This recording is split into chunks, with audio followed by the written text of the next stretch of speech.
So I just wanted to come on here and show you guys Frost basking in the sun. So I usually put him out in the sun for about 30 minutes a day. Oh, and there's Pico. Hi, Pico.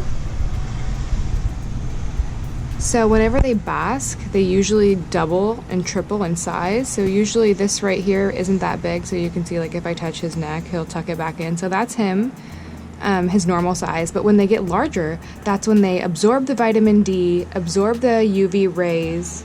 So that way they can get all that vitamins and all the health and nutrients from the sun. Super beneficial to them. Also, he can smell some fresh air just hanging out on the patio. All right, so now we're gonna go show him your cage. Hey guys, welcome back to my channel. So I'm gonna show you Frost's cage. So I have the largest size cage available. You can actually see him sitting right there in the corner. Just so that way he feels comfortable. He has a lot of room to move around. So I got the 4-foot tall cage that's about 2 feet wide. And then on top I have this light fixture, and I usually change out the bulbs. So I'll do a UV light bulb, and then I'll do a basking heat light bulb. As of right now, I just took him out of the sun. Hey, Frost. So I don't want him to get too hot and too warm, because I usually put him out in the sun, like I said, for about 30 minutes. So I have this blue light heat lamp, so just so that way it gives him a little bit of heat. And then also on top right over here, I have this dripper, so that way he has water that drips from the top. And then I also have a dripper. I'm actually going to open the cage for you guys. There's like a little knob over here. And then I also have this dripper. This is really cool. I got this from Petco, and it was only $49. So you fill water at the bottom, and then you just close it back up just like this. And then the water goes from the bottom, and then it'll start dripping out from the top. So like I said, chameleons need to see moving water. So this is really great. And also too, my chameleon is kind of picky, so he won't always go down here. So for that reason, I have a dripper at the top as well. Now this is his feeding container that I have. This is really cool too. So I put the worms on the inside. And then there's like a little texture right over here, so that way they can walk up the Tupperware. You can't just use a regular one, they will slip. So it needs to have some texture. So this one is really great. You can buy this off Amazon. Say hi, Frosty.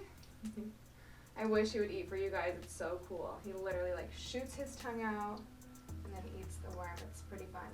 And then I also have bamboo for him, so that way he can walk around and go from the bottom of the cage and walk all the way up the cage. I also have his humidity gauge on the inside. So the humidity is at 88% right now, which is really good. So it's super humid in there for him.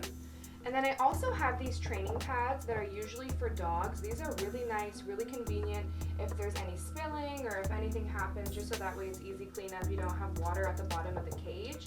So that keeps it really clean and really convenient.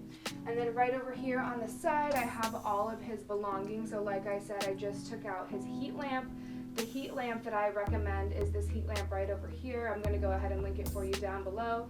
But it's the Intense Basking Spot Lamp. It's 75 watts, so this one is really, really good. It gives a good amount of heat.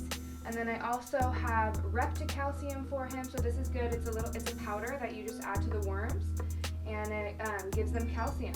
And there's also 2 different types of calcium. There's some with D3, so that's with vitamin D3, and then you can also get it without vitamin D3. Now I often put him out in the sun, so I usually do the one without D3, but say I'm on vacation or if I'm doing something, then I'll go ahead and use the one with D3. Now there's also this right over here. This is Reptivitamins. You also want to be sure to give them their vitamins as well, so that way they have vitamins, they have calcium. You know, you don't want to just rely on the worms and the food. You just want to give them that extra boost of vitamins, because, you know, these are not out in the wild. So what else? What else do we want to show you guys? I'm going to show you guys the worms and what I feed the worms. This is also really great. So I'm going to go grab the worm food, and then I'll be right back. One day I'm going to catch him eating for you guys. Okay, so this is what I feed the worms. I feed them cauliflower crunch from Trader Joe's. It has kale, Brussels sprouts, broccoli, green cabbage, and red cabbage. Now I have the worms in a bowl right now, but usually they come in this Tupperware, so I'm going to show you the Tupperware that they come in. It's actually pretty small, so just so that way they feel more comfortable and they're not stacked on top of each other, I take them out and put them in this bowl. And then I also want to show you guys this mister that I bought from the Reptile Super Show. So this is really good just to keep him moist throughout the day. So I'll just kind of spray him just to make sure the humidity levels are up high and just so that way it's always nice and humid for him.